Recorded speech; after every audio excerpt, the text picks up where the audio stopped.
नमस्कार मेरे प्यारे विद्यार्थियों, बीएससीसी की जीके की टॉप एमसीक्यू सीरीज जो महत्वपूर्ण 500 प्रश्न होने वाले हैं उसकी महा मैराथन क्लास में आपके लिए आज लेकर के प्रस्तुत हो चुका हूं। मान के चलिए कि आपको 100% यहाँ से प्रश्न जो है वो एग्जाम में हुबहू देखने को मिलने वाले हैं। ये हमारी मेहनत की गारंटी है दोस्तों, ठीक है। तो चलिए इस सेशन को हम शुरू करते हैं बिना किसी टाइम गवाए। और बताना चाहता हूँ कि मान के चलिए, आप कोई लाइक के लिए नहीं कह रहा हूँ मैं, आपको कोई सब्सक्राइब नहीं करना, कोई कमेंट नहीं करना, कोई कुछ भी नहीं शेयर करो, कुछ नहीं करो। बस एक चीज़ के लिए इस पूरी क्लास को आप पढ़िएगा, अच्छे से अच्छे पढ़िएगा और इन क्वेश्चंस को आप अच्छे से अच्छे रट लीजिएगा। और एग्जाम में आपको अगर प्रश्न दिख जाएं तब जाकर के आप हमारा चैनल जो है वो सब्सक्राइब करें, उससे पहले आपको नहीं करना है, ठीक है। मान के चलिए यदि आपको फायदा हो रहा है तो ही करें। चलिए सेशन को हम शुरू करते हैं। बीएससी जीके की टॉप एमसीक्यू सीरीज जो है वो आपके लिए लेकर प्रस्तुत हो चुका हूँ। टॉप 500 एमसीक्यूज होने वाले हैं और लगातार आपकी ये क्लास होने वाली है। कुछ घंटों के लिए आप एकांत तरीके से बैठ जाइए और इस क्लास को पूरी तरीके से आप पढ़ने का और कंठस्थ तरीके से याद करने का प्रयास कीजिए, ठीक है। चलिए इस सीरीज को आज लेकर के हम प्रस्तुत हो चुके हैं और शुरू करते हैं। पहला प्रश्न, राजस्थान के एकीकरण के चरणों में सबसे बड़ा चरण किसे माना जा सकता है? आपके ऑप्शन आपके सामने हैं, प्रथम चरण, तृतीय चरण, चतुर्थ चरण या षष्ठम चरण। जल्दी से जल्दी आंसर देने का आप भी प्रयास कर सकते हैं। तो राजस्थान के एकीकरण के चरणों में सबसे बड़ा जो चरण है वो किसे माना जा सकता है? ऑप्शन आपके सामने है, मैंने आपको ऑप्शन जो है वो बता दिए हैं, तो जल्दी से जल्दी बताइए। तो इसका राइट आंसर होने वाला जो है वो दोस्तों वो होगा अपना सी ऑप्शन, चतुर्थ चरण, ठीक है। राजस्थान के एकीकरण में जो चरणों में से सबसे बड़ा चरण था वो था अपना चतुर्थ चरण, ठीक है। सी ऑप्शन जो है इसका राइट आंसर होने वाला है। मैंने यहाँ पर व्याख्या भी दे रखी है, ठीक है, ताकि आप इस आंसर जो है वो मैं पीडीएफ आपको देने वाला हूँ, आपको फ्री ऑफ कॉस्ट तरीके से मैं जो पीडीएफ है ये प्रोवाइड कराने वाला हूँ। तो उसमें भी आप जाकर के इस पीडीएफ को डाउनलोड कीजिएगा, फ्री ऑफ कॉस्ट तरीके से डाउनलोड कीजिएगा, ताकि आप इस पीडीएफ को भी पढ़ेंगे ना। वीडियो की कोई ज़रूरत नहीं है, वीडियो आप तक पहुँचने का एक माध्यम है हमारा, लेकिन इसको आप यदि पीडीएफ को भी अच्छे तरीके से पढ़ेंगे ना तो आपके लिए काफ़ी मदद मिलने वाली है हमारी तरफ से, ठीक है। चलिए दूसरा प्रश्न आता है, कैसे डाउनलोड करनी है वो मैं आपको अभी बता ही रहा हूँ। तो देखिए एक बार ये प्रश्न देख लेते हैं। अक्षांशीय स्थिति के अनुसार राजस्थान के कौन से जिले उष्णकटिबंधीय क्षेत्रों में स्थित है?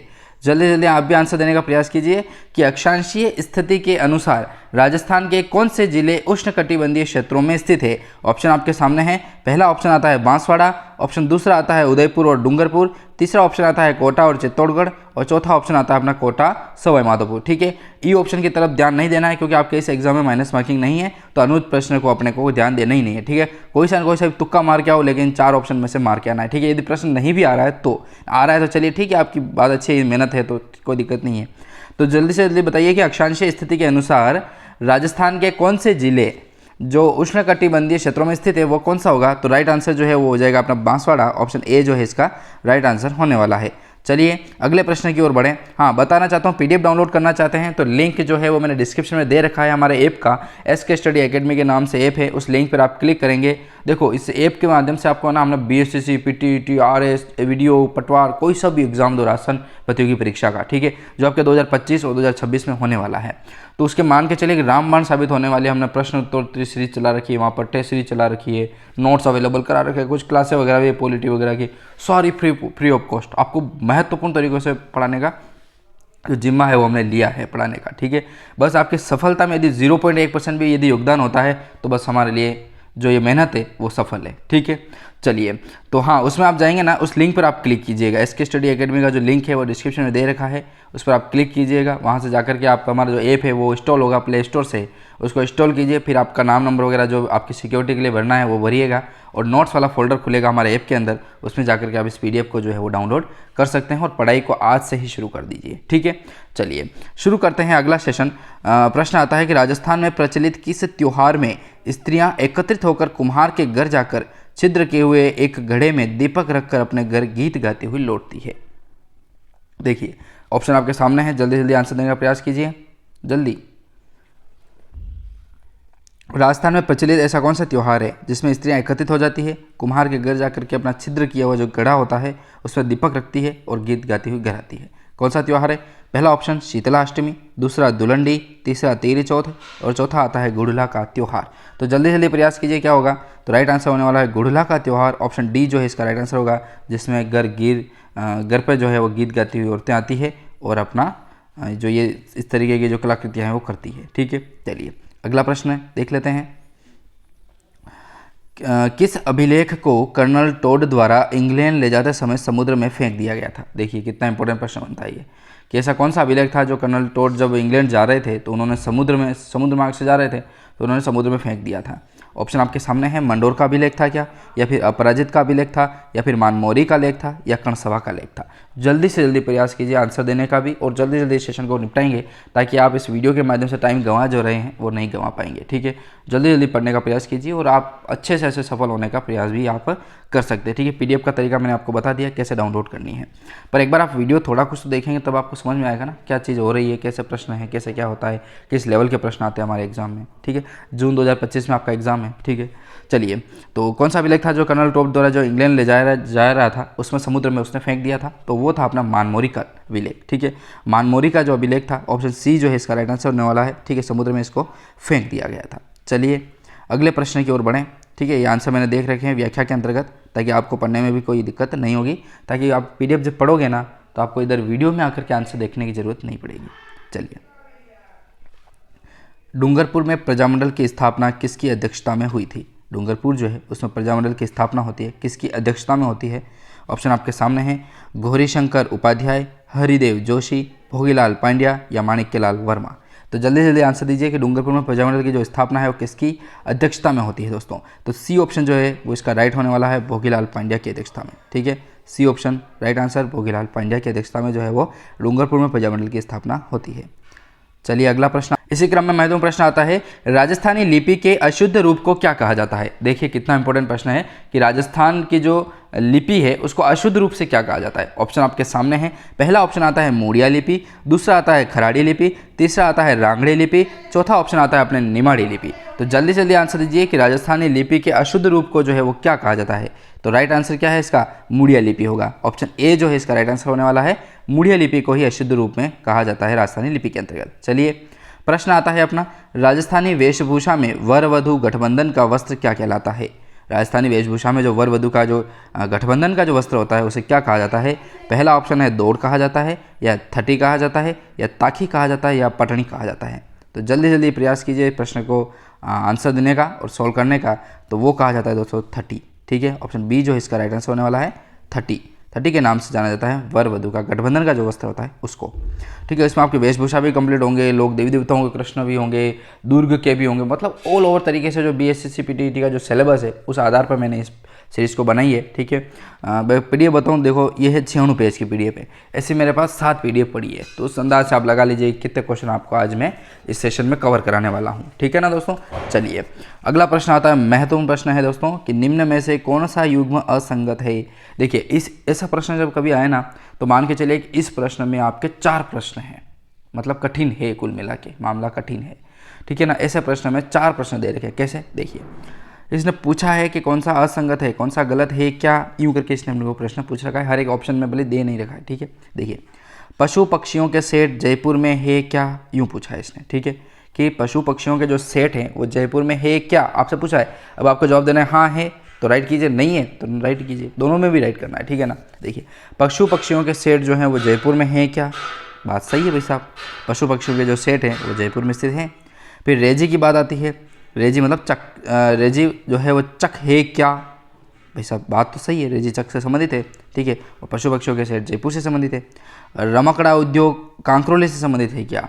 देखिए रमकड़ा उद्योग जो है कांकरोली से संबंधित नहीं है। ठीक है, कांकरोली कौन सा वाला है? ये राजसमंद वाला है अपना। ठीक है ना, जो राजसमंद झील के पास जो है ना स्थित है।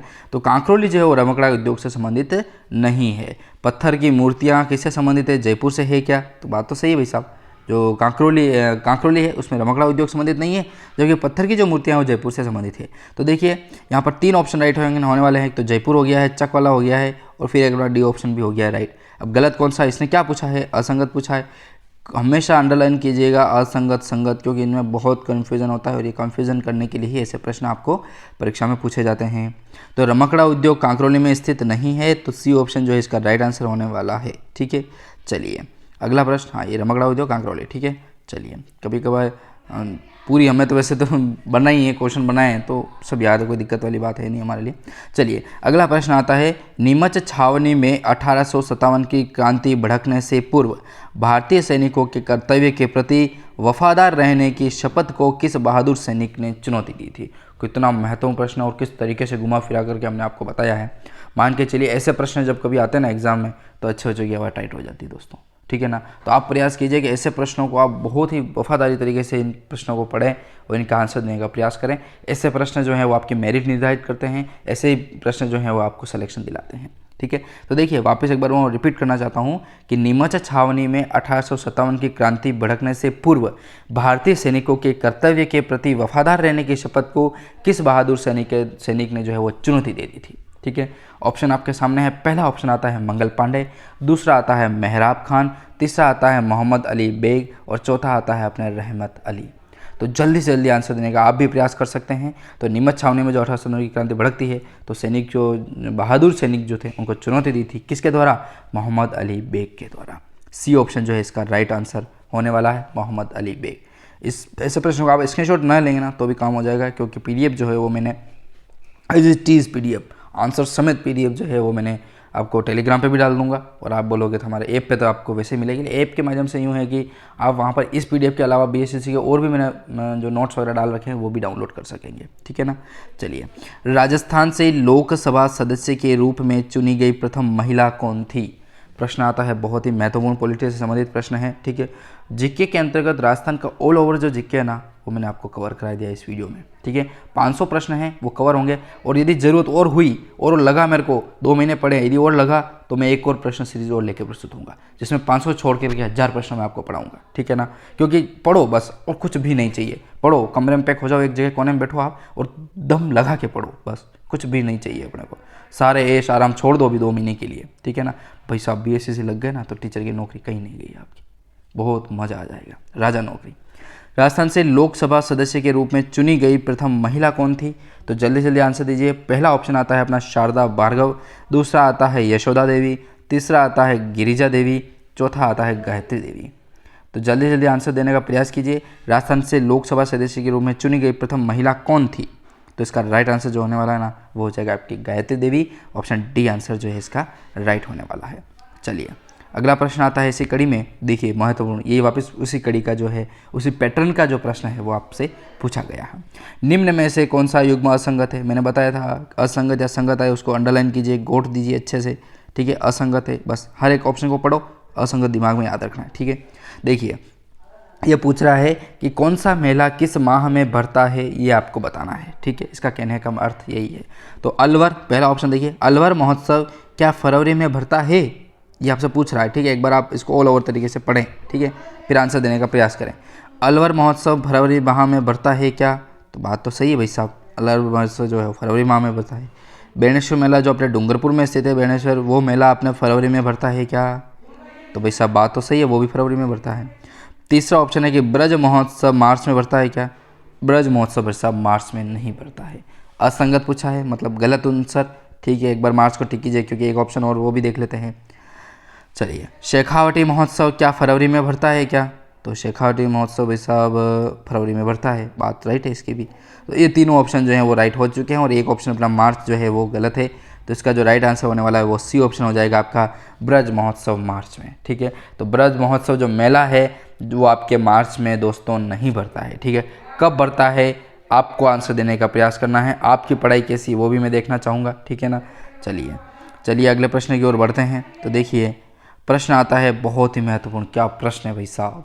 राजस्थान में राष्ट्रीय ग्रामीण रोजगार गारंटी योजना का शुभारंभ कब हुआ था? कब होता है ऐसा प्रश्न जो है वो बीएसएससी परीक्षाओं में 4 बार रिपीट हुआ है, ठीक है ना। मैंने सारे प्रीवियस ईयर के पेपर के एग्जाम के जो पेपर थे वो सारे मैंने खंगाल लिए, ठीक है ना।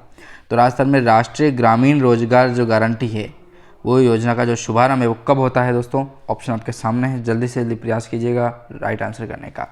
पहला है 2 फरवरी 2006, 2 अक्टूबर 2006, 15 अगस्त 2006 या 14 नवंबर 2006। तो ये तो कंफर्म हो चुका है कि 2006 में जो है वो रोजगार गारंटी योजना आपके चलती है, लेकिन कौन से माह में और किस तारीख को चलती है, ठीक है। तो जल्दी जल्दी प्रयास जो है वो आप कीजिएगा, राष्ट्रीय ग्रामीण रोजगार गारंटी योजना जो है वो कब होती है, ठीक है। तो कमेंट के माध्यम से आप इसका आंसर देने का प्रयास कीजिएगा, ठीक है। ये आपका बहुत ही सरल क्वेश्चन है तो मैं आपके लिए ऊपर इसको छोड़ता हूँ दोस्तों। चलिए अगले प्रश्न की ओर बढ़ें। तो अगला महत्वपूर्ण प्रश्न आता है, काली उपजाऊ मिट्टी मुख्यतः किस भौतिक विभाग की विशेषता है? काली जो उपजाऊ मिट्टी है दोस्तों वो किस भौतिक विभाग की विशेषता है।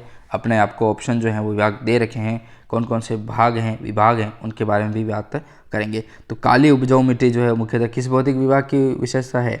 ऑप्शन आपके सामने हैं। पहला है दक्षिण पूर्वी पठारी भाग, दूसरा आता है पूर्वी मैदानी क्षेत्र, तीसरा आता है अरावली पहाड़ी प्रदेश और चौथा है अपना लूनी बेसिन। तो जल्दी से जल्दी प्रयास कीजिए। काली उपजाऊ मिट्टी जो है वो मुख्यतः किस भौतिक विभाग की विशेषता है। तो इसका जो राइट आंसर होने वाला है वो होगा आपका दक्षिण पूर्वी पठारी भाग जो है, ए ऑप्शन जो है इसका राइट आंसर होने वाला है। तो ये है, ठीक है। चलिए इस विभाग की विशेषता है। अगला प्रश्न आता है राजस्थान में मानसून का जुआ किसे कहा जाता है। मानसून का जुआ बहुत ही आसान प्रश्न, बहुत प्रतियोगी परीक्षाओं में पूछा गया है, ठीक है। तो मानसून का जुआ जो है वो किसे कहा जाता है। उद्योगों को कहा जाता है या कृषि क्षेत्र को कहा जाता है या व्यापार को कहा जाता है या इनमें से कोई नहीं। तो मानसून का जुआ जो है दोस्तों वो कहा जाता है अपने कृषि को, ठीक है। क्योंकि कृषि आधारित किस पर होती है, मानसून पर आधारित होती है। यदि वर्षा अच्छी हुई तो किसान राजी हैं, वर्षा अच्छी नहीं हुई तो कोई मतलब ही नहीं। तो एक प्रकार से जुआ ही है, ठीक है। मानसून का जुआ जो है वो किसको कहा जाता है, कृषि को कहा जाता है। चलिए प्रश्न आता है धौली गंगा परियोजना किस राज्य में स्थापित की गई थी। देखिए कितना महत्वपूर्ण प्रश्न है कि धौली गंगा जो परियोजना, यह नाम आपको कहीं नहीं देखने को मिलेगा लेकिन प्रतियोगी परीक्षाओं में आपको पूछा जाएगा, ठीक है। इंदिरा गांधी वाला टाइम गया। धौली गंगा परियोजना किस राज्य में स्थापित की गई है। ऑप्शन आपके सामने हैं। उत्तर प्रदेश, बिहार, उत्तराखंड और पश्चिम बंगाल, ठीक है। इसका राजस्थान से संबंध है इसलिए आपको ये पूछा गया है, ठीक है ना। ऐसा नहीं है कि आपको राजस्थान संबंधित नहीं है और राजस्थान के बाहर का जीके हम पढ़ा रहे हैं। तो धौली गंगा जो परियोजना है वो किस राज्य से इसमें स्थापित की गई है। उत्तर प्रदेश, बिहार, उत्तराखंड और पश्चिम बंगाल। जल्दी जल्दी आंसर देने का प्रयास कीजिए। तो धौली गंगा जो परियोजना है वो आपके संबंधित है उत्तराखंड से, ठीक है। सी ऑप्शन जो है इसका राइट आंसर होने वाला है, उत्तराखंड से संबंधित है। चलिए अगला प्रश्न है इसी कड़ी में, राजस्थान में निम्न में से किस स्थान पर चित्रित शिलाश्रयों की खोज की गई है। राजस्थान में निम्न में से किस स्थान पर जो है वो विचित्र शिलाश्रयों की खोज जो है वो की गई है। ऑप्शन आता है ए भानगढ़, ऑप्शन बी आता है दर, ऑप्शन सी आता है आपका विराटनगर और डी ऑप्शन आता है ठिगारिया। तो जल्दी से जल्दी प्रयास जो है वो कीजिए, क्या होगा इसका राइट आंसर। तो निम्न में से जो है वो चित्रित शिलाश्रयों की जो खोज है वो हुई है अपने दोस्तों दर में होती है, ठीक है। बी ऑप्शन जो है इसका राइट आंसर होने वाला है। इन क्वेश्चन की व्याख्या भी मैंने आपको उस पीडीएफ में दे रखी है, ठीक है ना।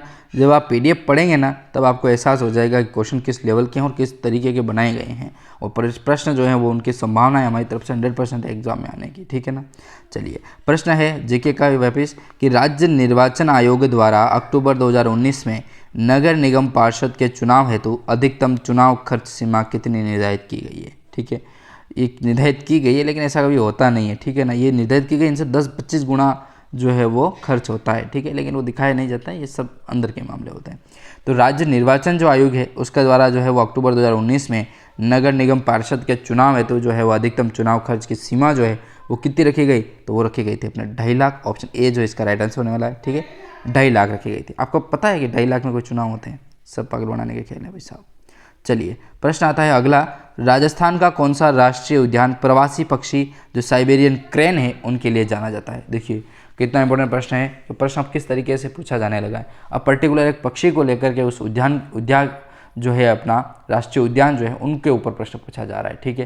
पहले राष्ट्रीय उद्यान कहाँ पर स्थित है ये प्रश्न पूछे जाते थे, अब किस जीव के द्वारा या किस पक्षी के द्वारा उस उद्यान को जाना जा रहा है ये पूछा जाने लगे, ठीक है। तो राजस्थान का कौन सा राष्ट्रीय उद्यान जो है वो प्रवासी पक्षी जो साइबेरियन क्रेन है उसके लिए जाना जाता है, तो एकमात्र है वो, और ऑप्शन आपके सामने है। देखिए सज्जनगढ़ वन्यजीव अभ्यारण्य जो आपके उदयपुर में स्थित है, क्या वो है, सरिस्का राष्ट्रीय उद्यान है या फिर रणथंबोर राष्ट्रीय उद्यान है या फिर केवला देवी राष्ट्रीय उद्यान है। तो जल्दी से जल्दी प्रयास कीजिए कि साइबेरियन क्रेन के लिए जो है वो किसे जाना जाता है दोस्तों।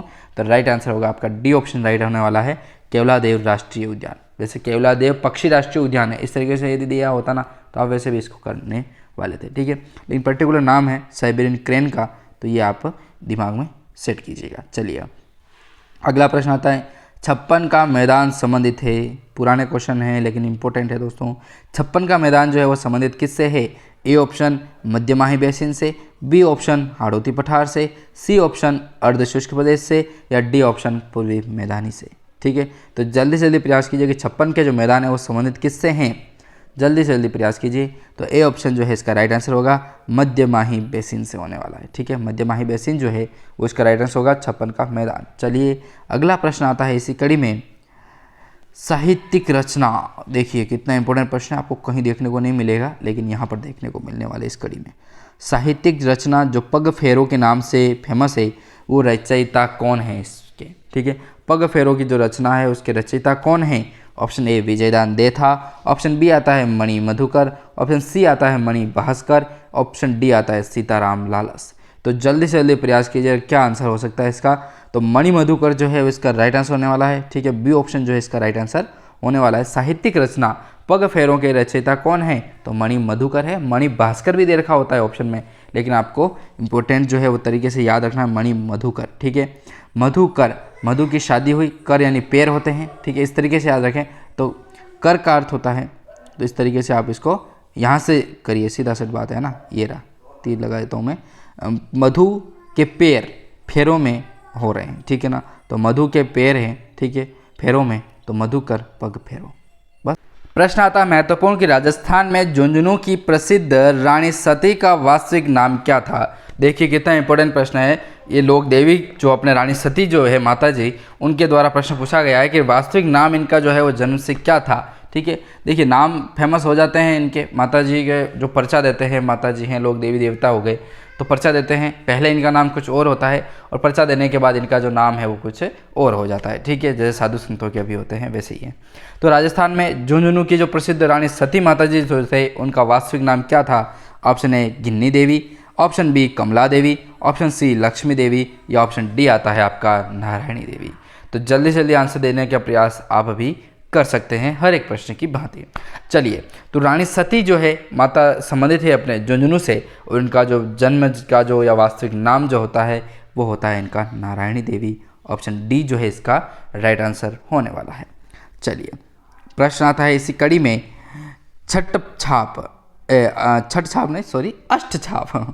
अष्ट छाप मंडली का गठन जो है वो किसके द्वारा किया गया है? ठीक है दोस्तों, इसे रेगुलर क्लास जब लेते हैं ना तब गले में खराश होना स्वाभाविक होता है, और खराश होने के साथ साथ दिमाग भी जो है उस पर लोड पड़ता है। तो आप मान के चलिए दिमाग पर लोड पड़ा मतलब गड़बड़ है दोस्तों।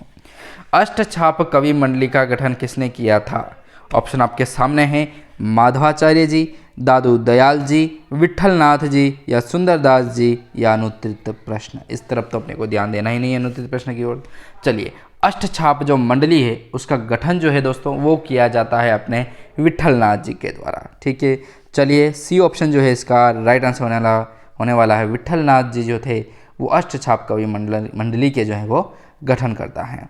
चलिए प्रश्न आता है महत्वपूर्ण, निम्न में से कौन सा राजस्थान का प्रसिद्ध लोक नृत्य जो है वो नहीं है? दोस्तों कितना महत्वपूर्ण प्रश्न है कि निम्न में से कौन सा जो है वो राजस्थान का प्रसिद्ध लोक नृत्य नहीं है।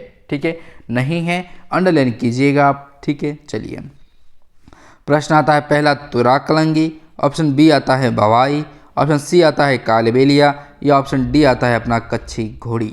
ठीक है, तो जल्दी से जल्दी प्रयास कीजिए, क्या होगा आंसर? तो राजस्थान का जो प्रसिद्ध लोक नृत्य है दोस्तों वो अपना एक तो हो जाएगा कच्छी घोड़ी जो है राजस्थान से संबंधित है दोस्तों, फिर कालबेलिया जो है वो भी संबंधित है, भवाई भी संबंधित है, लेकिन तुरा कलंगी नहीं है। बी ए ऑप्शन जो है इसका राइट आंसर होने वाला है।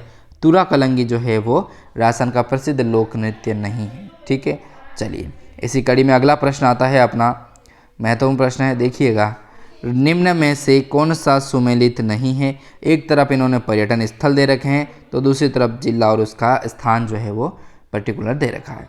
तो चलिए जल्दी से जल्दी आंसर जो है देने का प्रयास कीजिएगा। पर्यटन स्थल और जिला जो है वो सुमेलित नहीं है, आंसर बताना है।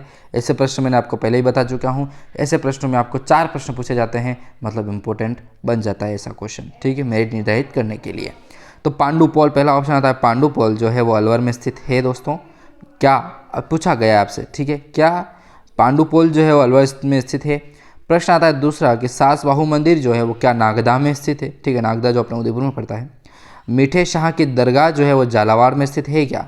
या फिर अपना जो मंडोर है वो जयपुर में स्थित है क्या? ठीक है, तो देखिए इसका जो पर्टिकुलर तरीके से आंसर देखा जा रहा है तो वो अपना डी ऑप्शन जो राइट आंसर होने वाला है, जयपुर संबंधित है। ठीक है, मंडोर जो है वो जयपुर से संबंधित नहीं है। ठीक है, मंडोर कहाँ स्थित है? तो मंडोर अपने जोधपुर में स्थित है। ठीक है, मंडोर की छतरियाँ काफ़ी प्रसिद्ध है। ठीक है, मंदिर जो हैं वो काफ़ी प्रसिद्ध हैं यहाँ के। ठीक है, वो हम जो पर्यटन वाला जो मैंने वीडियो बनाया था, और भी मैं आपके लिए एसएससी के लिए पर्टिकुलर एक अलग से बना दूंगा। ठीक है, आप बस कमेंट कीजिएगा क्या आपको पढ़ना है। बस एक व्यक्ति ने, एक स्टूडेंट ने कमेंट किया कि मेरे को सर ये टॉपिक पढ़ाओ, मैं उसके लिए पढ़ाने के लिए तैयार हूँ। ठीक है ना, क्योंकि मुझे बस इंतज़ार है कि आप पूछो, जितना प्रश्न पूछना है उतना पूछो, मैं उसके उतने आंसर दूंगा। सारे डाउट आपके घर बैठे हमारे कमेंट के माध्यम से हम जो है वो पढ़ने का प्रयास करेंगे।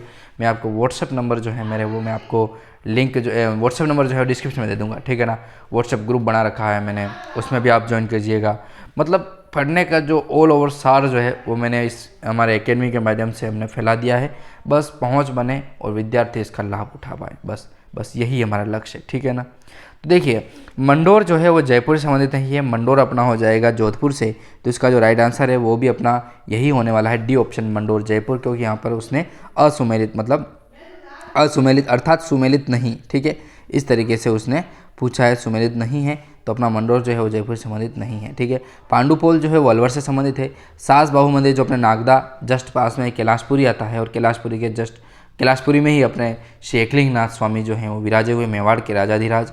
ठीक है, तो ये नागदा जो है जस्ट पास में पड़ता है। एक बार हम भी गए थे कैलाशपुरी, तो जस्ट पास हम नागदा भी गए थे। ठीक है, सास बाहू मंदिर जो है वो बहुत ही इनको मंदिरों को बहुत तहस नहस किया गया है। ठीक है ना, आप जाएंगे कभी देखेंगे तो आपको इसका जो आभास है वहाँ पर होगा कि किस तरीके से मुगलों ने अपने संस्कृति को, अपने भगवान जो थे उनको किस तरीके से उन्होंने खंडित किया था, मूर्तियों किस प्रकार से उन्होंने बदसलूकी करके उनको मंदिर से जो है वो विच्छेदित कर दिया था।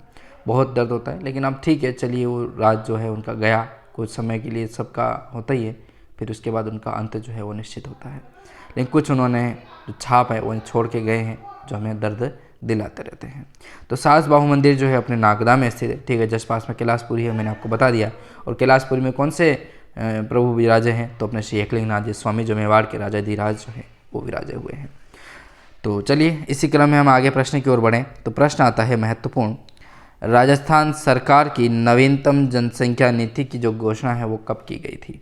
देखिए प्रश्न क्या इंपॉर्टेंट है कि राजस्थान सरकार की जो नवीनतम जनसंख्या नीति की घोषणा जो है वो कब की जाती है। ऑप्शन आपके सामने है।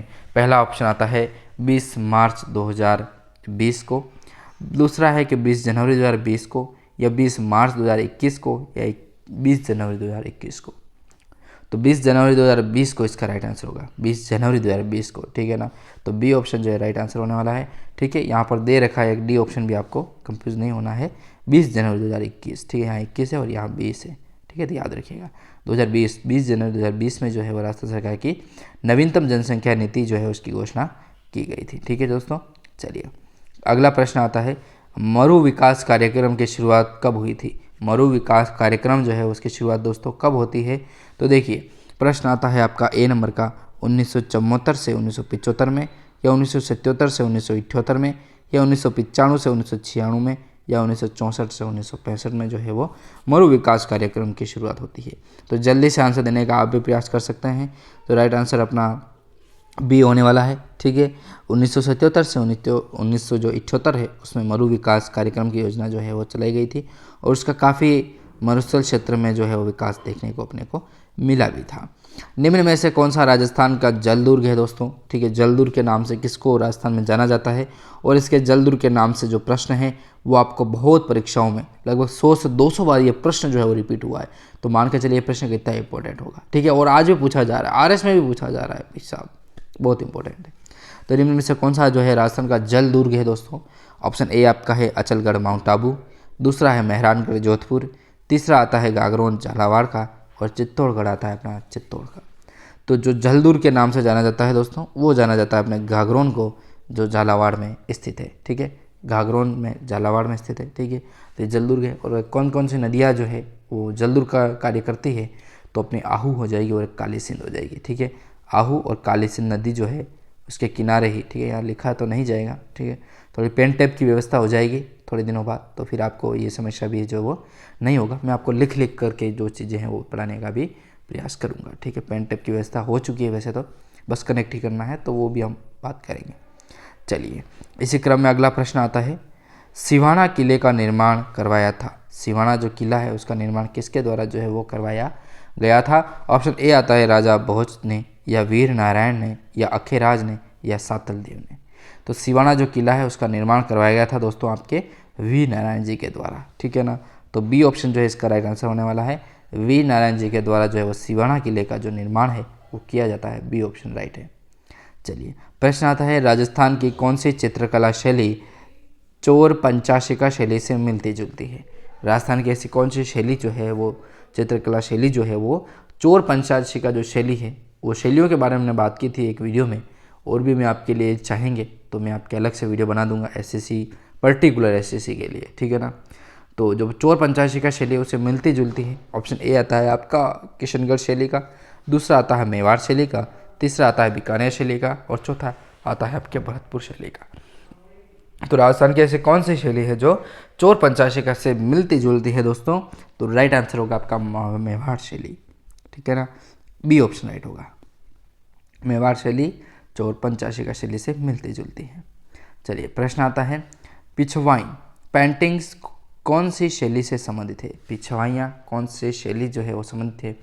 मोटा मोटा बताना चाहता हूँ मैं आपके इसके अंतर्गत कि पिछवाइयाँ जो होती है ना वो श्रीनाथ जी जो अपने हैं, श्रीनाथ जी राधे भगवान जो हैं, कृष्ण भगवान जो हैं अपने, पिछवाइयाँ उनके लिए संबंधित है, उनसे संबंधित है, ठीक है ना, श्रीनाथ जी से। श्रीनाथ जी अभी हाल फिलहाल में एक वो हुआ था, पता हो आपको, तो ये अंबानी जो है वो दर्शन करने आया था श्रीनाथ जी अपने नाथद्वारा में जो है वहाँ पर राजसमंद में। तो वहाँ पर पिछवाइयाँ कला हैं। ऐसे जब कृष्ण भगवान के कुछ लीलाएँ होती है तब पिछवाइयों का वर्णन किया जाता है, जब उनके लीलाएँ आगे हो रही है और पीछे जो है उनका एक पर्दा लगाया जाता है, ठीक है, वही पिछवाइयों कला का जो उसमें प्रभु श्री कृष्ण की जो अटखेलियाँ थी जन्म से लगा करके उनके द्वारा जो परिचय दिए गए थे, उनके द्वारा जो शिक्षाएँ दी गई थी, वो सारी चीज़ें जो है एक पर्दे पर अंकित की जाती है एक चित्र के माध्यम से, वही पिछवाइयाँ होती है, ठीक है ना। तो ऐसी कौन सी शैली जो है वो पिछवाइया पेंटिंग से संबंधित होने वाली है? तो अपनी नाथद्वारा की होगी, ठीक है ना। डी ऑप्शन जो है राइट आंसर होगा। डी नाथद्वारा शैली जो है वहाँ पर पिछवाइया से संबंधित है, ठीक है, क्योंकि वहीं पर तो श्रीनाथ जी विराजे हुए हैं, श्रीनाथ जी अपने। निम्न में से कौन सी मृत नदी के रूप में जानी जाती है? देखिए कितना महत्वपूर्ण प्रश्न है कि मृत नदी के रूप में किसे जाना जाता है? बनास नदी को जाना जाता है, या घग्गर नदी को, या लूणी को, या माही को? आपको पता ही होगा, इसका आंसर तो आप एक तरीके से दे ही सकते हैं, ठीक है ना। तो मृत नदी के नाम से जाना जाता है दोस्तों अपने घग्गर नदी जी को, ठीक है, घग्गर नदी जी। तो बी ऑप्शन जो है राइट आंसर है। ठीक, सरस्वती कहा जाता है, बहुत सारे नाम हैं इनके, वो भी आप याद रखिएगा। चलिए, राजस्थान का कौन सा शहर सफ़ेद शहर के नाम से जाना जाता है? ऐसा राजस्थान का कौन सा शहर जो है वो सफ़ेद शहर के नाम से जानते हैं? देखिए, झीलों की नगरी कहा जाता है अपने इसको, सफ़ेद शहर कहा जाता है, विंसर महलों की संज्ञा दी जाती है, बहुत कुछ यहाँ पर जो है वो है। तो राइट आंसर क्या है दोस्तों? पता ही होगा।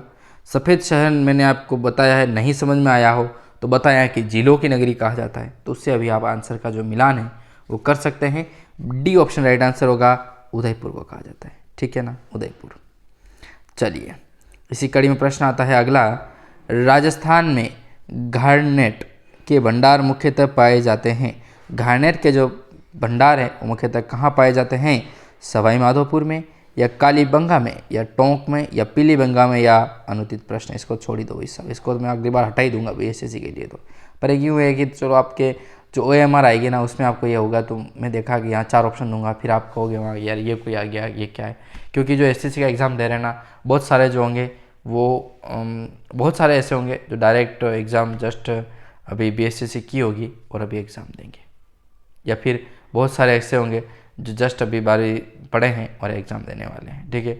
बहुत सारे होंगे जो ग्रेजुएशन कर ली है, सब कुछ पढ़ाई कर ली, लेकिन अब वापस SSC का एग्ज़ाम देंगे, क्योंकि उनको महत्व लगा है SSC का कि भाई साहब बहुत राजा नौकरी है अगर SSC कर लिए पढ़ना।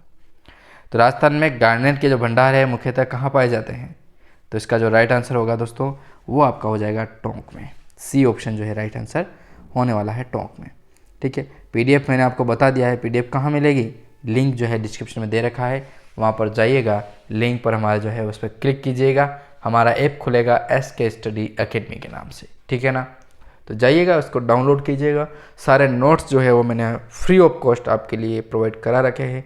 यदि कुछ के लिए हमने थोड़ा कुछ पेमेंट रखा है, वो भी ज़्यादा नहीं है, 10-20 रुपये, किसी के 50 रुपये हैं, वो इसलिए क्योंकि देखिए हमें टाइपिंग वाले को भी पैसे देने होते हैं। कंटेंट राइटर जो अपने घनश्याम जी सर हैं, जो अपने अभी हाल फिलहाल में RS का इंटरव्यू दे के आए हैं, और काफ़ी अच्छा प्रयास भी है उनका।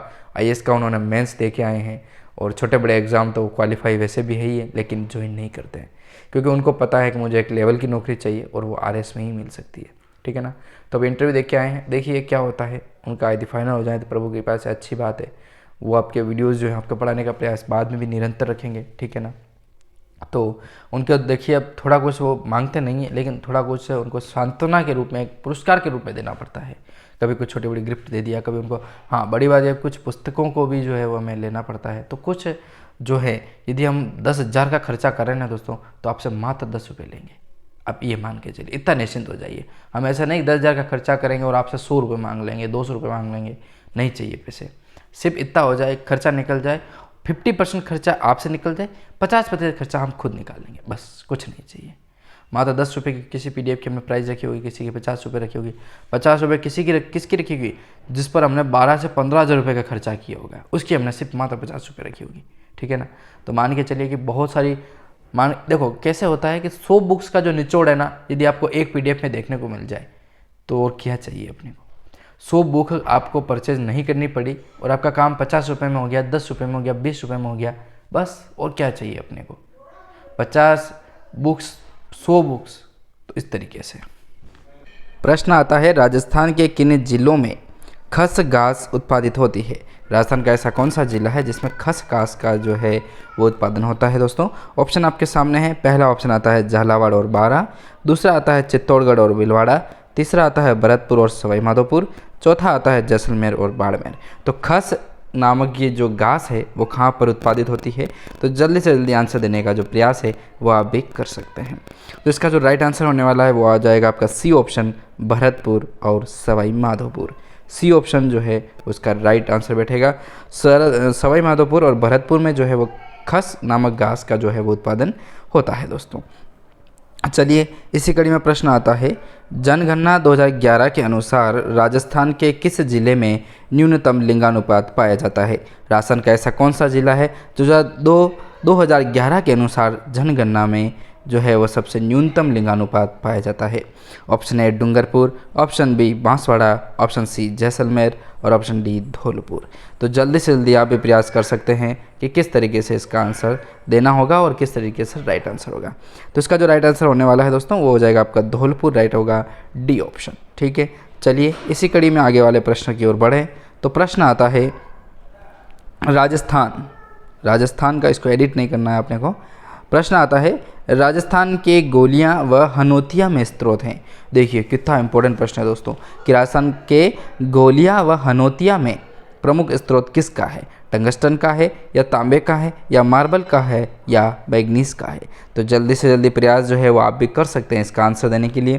तो इसका जो राइट आंसर होने वाला है वो आपका हो जाएगा तांबा। ऑप्शन बी जो है इसका राइट आंसर होगा। तांबा जो है वो कहाँ पर पाया जाता है, तो अपने गोलिया में और हनोतिया, ये स्थान है, ठीक है ना। आप कंफ्यूज मत होना, रटना ही पड़ेगा आपको तो, पर ये स्थान है। चलिए अगला प्रश्न है, राजस्थान में प्रथम विद्रोह कहाँ और कब हुआ था। देखिए राजस्थान में जो प्रथम विद्रोह होता है वो कहाँ और कब होता है, तो ये होता है दोस्तों, ए ऑप्शन है एरिनपुरा में, जहाँ पर 28 जुलाई 1857 को होता है। ये ऑप्शन आपको प्रश्न के आधार पर दिए गए हैं, मतलब प्रथम विद्रोह कहाँ पर और कब होता है। फिर आता है दूसरा ऑप्शन कि खेरवाड़ा में 28 मई 1557 को, या ब्यावर में 28 जून 1847 को, या नसीराबाद में 28 मई 1857 को। तो जल्दी से जल्दी आंसर देने का प्रयास कीजिए। आप कक्षा 6 से लगा करके इस अध्याय को आप पढ़ते आ रहे हैं। 1857 की क्रांति का शुरुआत नसीराबाद, ठीक है ना। तो बस आपके रटना है ये, और यहाँ पर दे रखा है कि प्रथम विद्रोह कहाँ हुआ था, तो नसीराबाद में होता है, ठीक है। डी ऑप्शन राइट आंसर हो गया, बस खत्म। ज़्यादा दिमाग नहीं लगाना, जो आपने पढ़ा है बस वही राइट है, ठीक है ना। चलिए इसी क्रम में अगला प्रश्न आता है, नसीराबाद में 28 मई को होता है।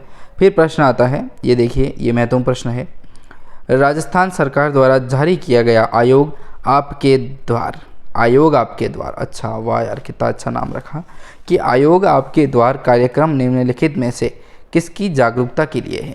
आयोग आपके द्वार नामक जो कार्यक्रम है वो राजस्थान सरकार के द्वारा लॉन्च किया गया है, तो ये किसके लिए है। पहला ऑप्शन आता है कि भूमि सुधार के लिए है, या बच्चों के विरुद्ध अपराध के लिए है, या तीसरा ऑप्शन है किसान सहयोग के लिए है, या चौथा ऑप्शन आता है आपके वृद्धजनों के विरुद्ध अपराध के लिए है। तो आप प्रयास कीजिए इसका आंसर देने के लिए। तो आयोग आपके द्वारा जो कार्यक्रम है दोस्तों, ये किसकी जागरूकता के लिए बनाया गया है, ठीक है ना, तो ये बनाया गया है बच्चों के लिए, ठीक है। तो बी ऑप्शन जो है इसका राइट आंसर होने वाला है बच्चों के विरुद्ध अपराध के लिए, ठीक है ना। चलिए आंसर मैंने दे रखे PDF में, आप टेंशन नहीं लीजिएगा। प्रश्न आता है कि दुर्सा आढ़ा ने अपनी डिंगल कविताएं किस शासक के पक्ष में लिखी थी। देखिए दुर्सा आढ़ा जो थे उन्होंने अपनी डिंगल कविताएं जो हैं वो किस शासक के पक्ष में लिखी थी दोस्तों। तो ऑप्शन ए आता है महाराणा प्रताप, ऑप्शन बी आता है पृथ्वीराज चौहान, ऑप्शन सी आता है हमीर और चौथा ऑप्शन आता है राणा सांघा। और एक अनुत्तरित प्रश्न का ऑप्शन है ये। तो देखिए दुर्सा आढ़ा ने जो अपनी डिंगल कविताएं लिखी थी वो किस शासक के पक्ष में लिखी थी, तो वो लिखी गई थी दोस्तों अपने कौन से शासक, महाराणा प्रताप के लिए, ठीक है ना। तो ए ऑप्शन इसका राइट आंसर होगा। दुर्सा आढ़ा ने अपनी डिंगल कविताएं जो हैं वो महाराणा प्रताप के पक्ष में लिखी थी। चलिए इसी क्रम में आगे बढ़ें तो प्रश्न आता है भक्ति संत रज्जब जी। वाह यार, रज्जब जी के बारे में प्रश्न भाई साहब बहुत क्वेश्चन पूछा गया है, बहुत सारे एग्जाम में पूछा गया है। भक्ति संत रज्जब जी जो हैं, रज्जब थे बड़े अज्जब, बहुत अच्छा नाम है इनका। भक्ति संत जो रज्जब जी जो थे उनका संबंध किससे था, दादू पंथ से था या जसनाती पंथ से था या विष्णुइयों से था या राम स्नेही पंथ से था। तो प्रयास कीजिए क्या आंसर हो सकता है। तो दादू पंथ से जो संबंध है वो अपना रज्जब जी को माना जाता है, ठीक है ना। तो ए ऑप्शन जो है इसका राइट आंसर हो गया है। चलिए प्रश्न आता है footwear design and development institute कहाँ स्थित है। देखिए फुटवियर डिज़ाइन एंड डेवलपमेंट जो इंस्टीट्यूट है दोस्तों वो आपके जोधपुर में स्थित है या बाड़मेर में या जयपुर में या भीनमाल जालोर में स्थित है। तो जल्द से जल्दी आंसर देने का प्रयास कीजिए कि फुटवियर डिज़ाइन एंड डेवलपमेंट जो संस्थान है दोस्तों वो आपके हो जाएगी जोधपुर में स्थित है। ये ऑप्शन जो है इसका राइट आंसर होने वाला है जोधपुर में स्थित है। कौन सा, फुटवियर डिज़ाइन एंड डेवलपमेंट। कृत्रिम पैर की जो शुरुआत होती है वो यहीं से होती है। राजस्थान का कौन सा शहर 100 द्वीपों का शहर है के नाम से जो है वो कहलाता है। डूंगरपुर, बांसवाड़ा, उदयपुर या अजमेर। जल्दी से जल्दी प्रयास कीजिए, काफ़ी सरल प्रश्न है और काफ़ी एग्जाम में पूछा भी गया है। तो बांसवाड़ा इसका राइट आंसर होगा। बी ऑप्शन जो है इसका राइट आंसर होने वाला है बांसवाड़ा, ठीक है। थोड़ा लाइनिंग दिक्कत कर रही है, देख लीजिएगा आपके हिसाब से, कुल मिला के अपने को आंसर मिल गया।